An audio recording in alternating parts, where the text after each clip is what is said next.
ओम शांति। आज बाबा के 9 जून 2020 के साकार मधुर महावाक्य हैं। आज की मुरली में बाबा ने एक बहुत ही सुंदर बात जो हमारे कर्म क्षेत्र पर, परिवार में, वर्क प्लेस पर बहुत काम आने वाली है, और वो है एडजस्ट करने की कला। ये हमारा लक्ष्य हो कि हमें एडजस्ट करना है तो इससे संपूर्ण बन जाएंगे। एडजस्ट करने का मतलब होता है सामने वाला जो है, जैसा है, उसे स्वीकार करके चलना और उनके साथ बार बार टकराना नहीं। बहुत लोग अपनी एनर्जी वेस्ट करते रहते हैं, कभी किसी के साथ टकराओ, कभी किसी के साथ टकराओ। हम ये ध्यान रखना है कि हमें अपनी जीवन रूपी गाड़ी को सेफ चलाना है। बार बार व्यवहार में किसी से टकराना नहीं है। किसी के साथ स्वभाव संस्कार नहीं मिलते, हमारी ट्यूनिंग ठीक नहीं है तो हमें समझ के तो चलना है, लेकिन हमें अपनी स्थिति को खराब नहीं करना। महत्व हमारी स्थिति का है, मानसिक स्थिति का है, उसे अपसेट नहीं होने देना है। एडजस्ट करने का मतलब ये है कि जो बात आप अपने एंगल से देखते हैं वही आप दूसरे के एंगल से भी देखें कि दूसरा अपने ही तरीके से राइट हो सकता है। हमें ये नहीं कहना कि मैं राइट हूँ, वो रॉन्ग है। बार बार ये नेगेटिव एनर्जी हमें नहीं देनी। और कुछ लोगों के मन में ये जिद होती है, जैसा मैं कहूँ वैसा ही होना चाहिए। ये जिद जितनी ज्यादा होती है उतना हम दुखी रहते हैं। आप अपनी राय दें, अपना विचार दें, उस राय से चिपक ना जाएं। राय देने के बाद आप कहें जैसा आपको ठीक लगे।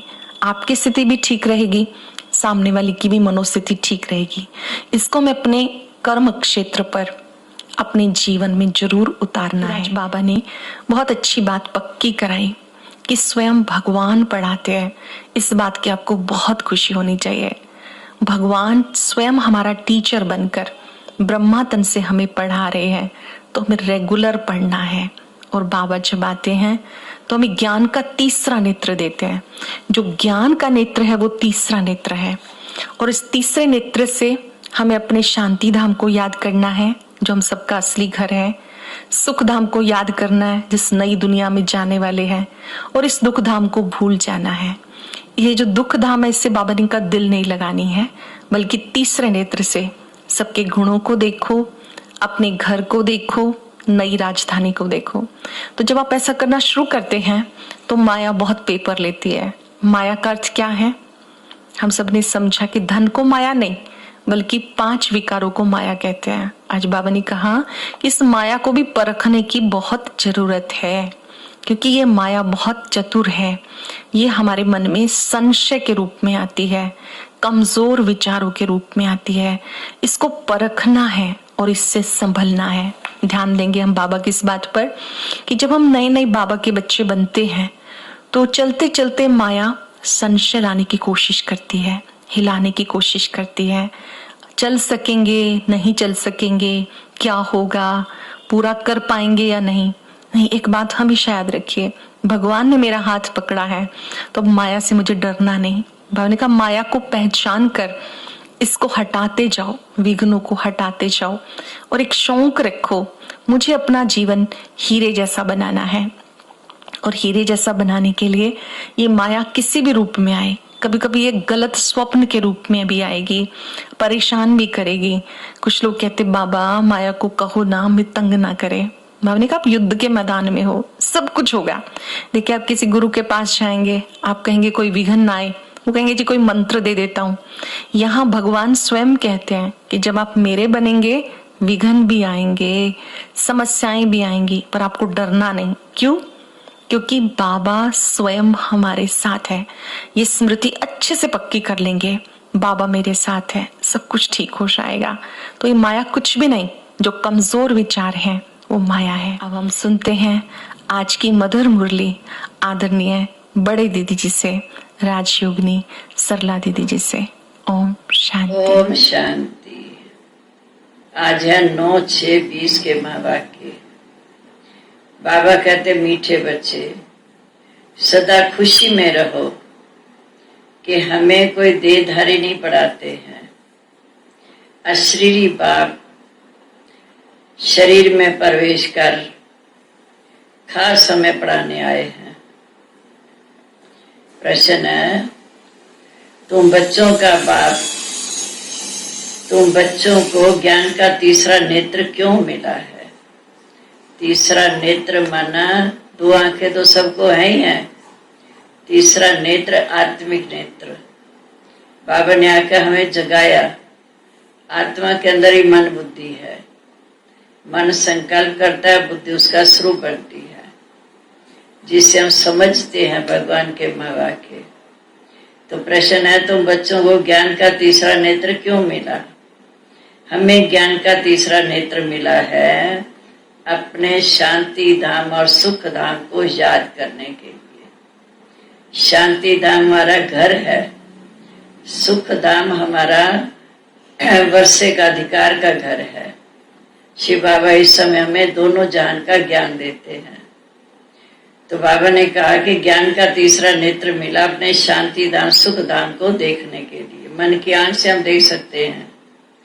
इन आंखों से जो पुरानी दुनिया, मित्र संबंधी आदि दिखाई देते हैं, उनसे बुद्धि निकाल एक बाप की याद में रहो। बाप आए हैं किचड़े से निकाल फूल देवता बनाने। तो ऐसे बाप का कितना रिगार्ड रखना चाहिए। परम धाम से धरती पर आया हमें कांटे से फूल बनाने, तो ऐसे बाप का कितना रिगार्ड रखना चाहिए। ओम शांति। शिव भगवान वाच बच्चों प्रति। शिव भगवान को सच्चा बाबा तो जरूर कहेंगे, क्योंकि वो है हम आत्माओं का बाप। अब तुम बच्चे हो जिसको स्वयं भगवान पढ़ाते हैं। भगवान पढ़ाते हैं भगवान भगवती बनाने के लिए। भगवान भगवती माना श्री लक्ष्मी श्री नारायण बनाने के लिए। ये तो हर एक अच्छी रीति जानते हैं। ऐसा कोई स्टूडेंट होगा जो अपने टीचर को, पढ़ाई को और उसके रिजल्ट को ना जानता हो? लौकी पढ़ाई पढ़ते हैं तो भी हमें उनकी याद आती है, ये तो परलौकी बाप है। तो बाप कहते हैं ऐसा कोई होगा जो टीचर को या पढ़ाने वाले को या पढ़ाई को ना जानता और उसके पीछे रिजल्ट क्या उसको भी ना जानता? जिनको भगवान पढ़ाते हैं उनको कितनी खुशी होनी चाहिए। आज नोट करो बाबा कितना हमें खुशी में ले जाते हैं। जिनको भगवान पढ़ाते हैं उनको कितनी खुशी होनी चाहिए। ये खुशी स्थायी क्यों नहीं रहती, बार बार भूल जाते हैं। कारण तुम जानते हो हम कोई देहधारी मनुष्य नहीं पढ़ाते हैं, स्वयं ऊंचे से ऊंचा बाप पढ़ाते हैं। अशरीरी बाप शरीर में प्रवेश कर खास तुम बच्चों को पढ़ाने आए। स्वयं तो ज्योति बिंदु है, ब्रह्मा तन में प्रवेश कर उनके मुख द्वारा हमें ये पढ़ाई पढ़ाते हैं। ये किसी को भी मालूम नहीं कि भगवान कैसे आकर पढ़ाते हैं। दुनिया तो ढूंढ रही है और आप भाग्यशाली जिनको भगवान की पहचान मिली। तुम जानते हो कि हम भगवान के बच्चे हैं। हम भगवान के बच्चे हैं। बाबा ने हमें मुख से अपना बच्चा बनाया और हमने भी बाबा को अपना बाप स्वीकार किया। वह हमको पढ़ाते हैं क्योंकि वही ज्ञान का सागर है। शिव बाबा के सन्मुख तुम बैठे हो। ये सोचो कि शिव बाबा मुझे पढ़ा रहे हैं, मैं बाबा के सन्मुख हूं। आत्मा परमात्मा इस संगम समय पर ही मिलती है, ये भूलो मत। परंतु माया ऐसी है जो भुला देती है। दुनियादारी की बातें याद आ जाती हैं तो बाबा भूल जाता है। नहीं तो ये नशा रहना चाहिए कि स्वयं भगवान हमें पढ़ाते हैं।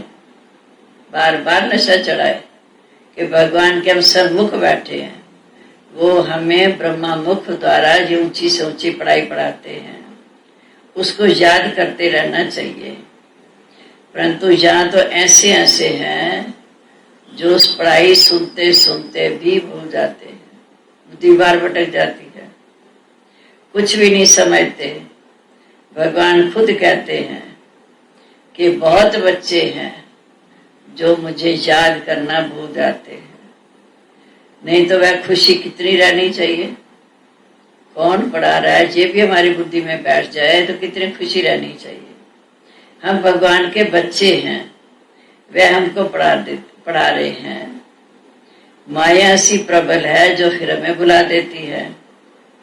बाबा कहते नाखों से ये जो पुरानी दुनिया मित्र संबंधी आदि देखते हो उनको भूल एक बाप को याद करो,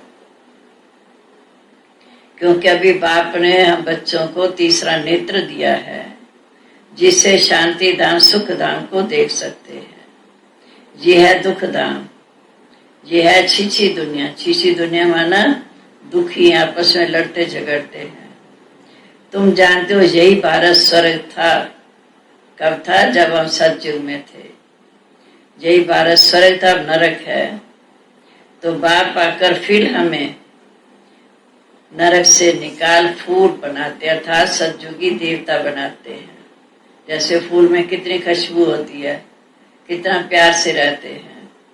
जहाँ तुमको 21 जन्म के लिए बाप सुख देते हैं, इसके लिए तुम ये पढ़ाई पढ़ रहे हो। परंतु जो पूरा नहीं पढ़ते तो उनकी बुद्धि धन दौलत आदि में जाती है।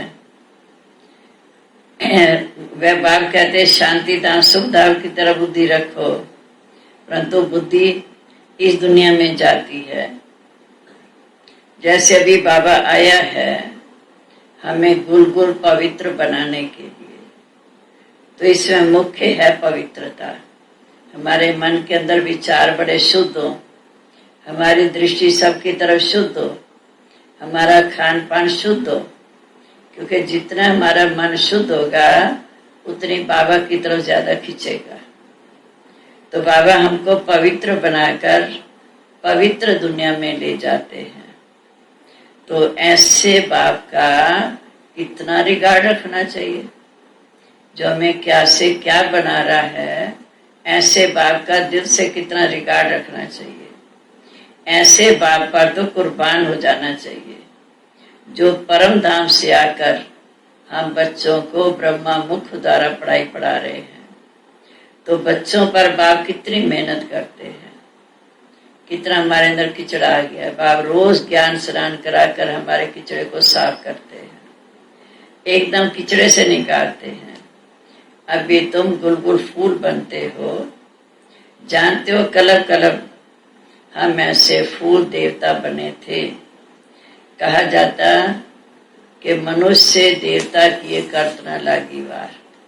मनुष्य देवता बनने में देर नहीं लगती, सिर्फ चाहिए निश्चय बुद्धि। अपने आप पर निश्चय, बाप पर निश्चय। बाप पर जितना निश्चय होगा, स्वयं पर में आत्मा निश्चय होगा, तो मनुष्य देवता सहज बन जाएंगे।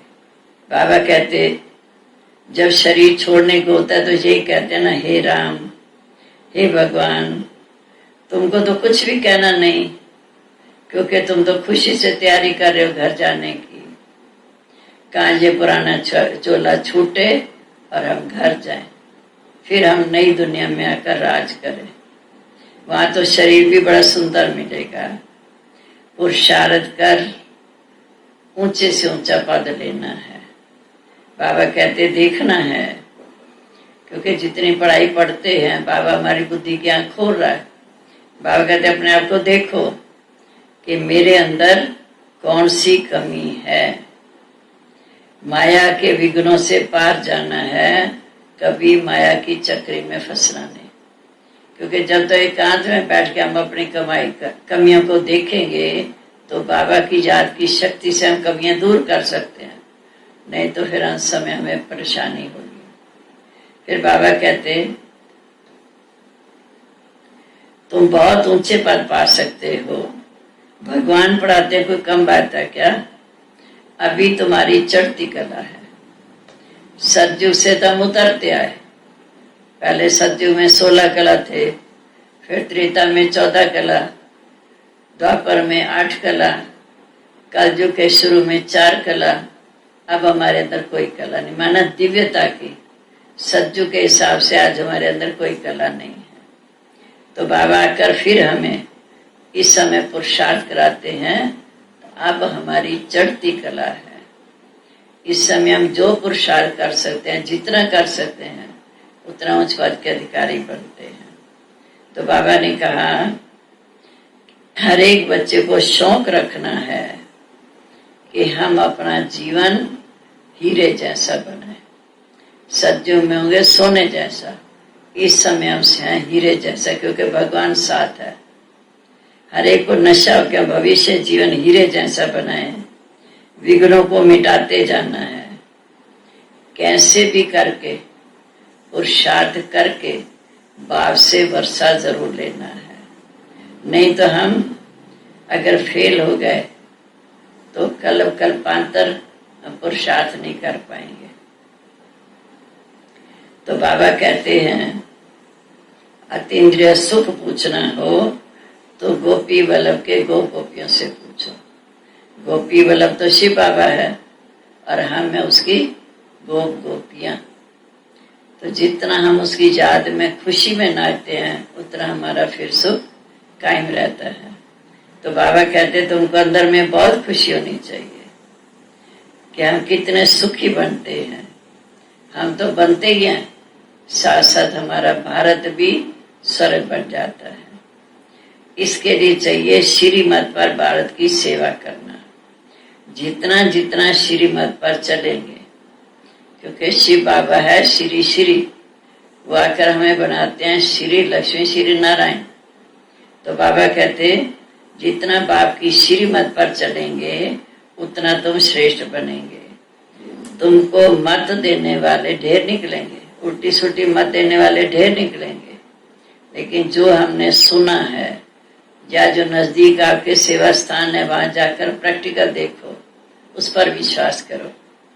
तुमको मत देने वाले ढेर निकलेंगे, उसके लिए भी परखने की शक्ति चाहिए, अपनी संभाल करनी है। कहीं हम माया के में गुप्त प्रवेश हो जाती है, तुम तो विश्व के मालिक बनते हो, अंदर तुम्हें बहुत खुशी होनी चाहिए। तुम कहते हो बाबा हम आपसे स्वर्ग का वर्षा लेने के लिए आए हैं, नर से नारायण बनने की कथा सुनते हैं, पर उसे तो हम बने नहीं। एक जो कथा सुन रहे हैं, माना बाबा के वाक्य सुन रहे हैं, इससे हम अपने अंदर दैवी गुण धारण कर नर से नारायण, नारी से श्री लक्ष्मी पद पा सकते हैं। तो बच्चे कहते बाबा हम आपसे पूरा वर्षा लेकर ही छोड़ेंगे। हाँ, कलब कलब वर्षा लेते आए। बाबा कहते इसमें बहादुरी चाहिए, क्योंकि ये नया ज्ञान है, स्वयं भगवान पढ़ाते हैं, तो इसको माया पर विजय पाने की बहादुरी चाहिए। जिससे वर्षा मिलता है उसका हाथ तो कभी नहीं छोड़ना चाहिए। बाप तो सिर्फ कहते हैं कि बच्चे मैं तुम्हें ज्यादा तकलीफ नहीं देता हूँ, सिर्फ इतना कहता हूँ कि मुझे याद करो, बस यही ओना रखो। क्योंकि बाबा को याद से विकर्म विनाश होंगे तो हम सत्व प्रधान बनेंगे। कई बच्चे कहते बाबा हम पास होकर दिखाएंगे, फिर बाबा कहते सबको स्कॉलरशिप तो नहीं मिलेगी, नंबरवार पुरुषार्थ अनुसार है, फिर भी पुरुषार्थ बहुत करते हैं। तुम समझते हो हम नर से नारायण बनने का पूरा पुरुषार्थ करेंगे, कम क्यों करें? माया तो बहुत तूफान लाएगी, पर हमें इस पर विजय पानी है। फिर बाबा कहते तुम यहाँ बड़े आराम से बाप से वर्षा ले रहे हो, हमको क्या मेहनत कर रहे हैं, सिर्फ अपने अंदर जागृति ला रहे हैं। ये तो अच्छी शरीर छोड़ना है, अब जाते हैं अपने स्वीट साइलेंस होम घर। फिर बाप कहते मैं आया हूं तुम्हें ले चलने के लिए, तुम जितना मुझे याद करेंगे विकर्म विनाश होंगे, आत्मा पावन बनती जाएगी।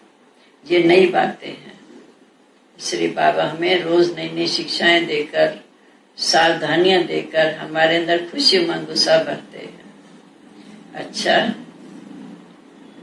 मीठे मीठे सिकलते बच्चों प्रीत, माता पिता बाप दादा का याद प्यार, गुड मॉर्निंग। रूहानी बाप की रूहानी बच्चों को नमस्ते।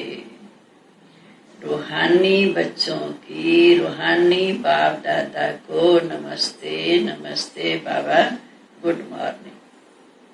सदा रहो हंसते हंसते। शुक्रिया बाबा, शुक्रिया। अब धारणा के लिए मुख्य सार बाबा कहते, विकर्मों से बचने के लिए बुद्धि की प्रीत एक बार से लगानी है। इस सड़ी हुई देह का अभिमान छोड़ देना है। दूसरा है, हम वॉरियर्स हैं, गुप्त सेनानी हैं, माया से हर घड़ी युद्ध करते हैं। इस समृद्धि से माया रूपी दुश्मन पर विजय प्राप्त करनी है।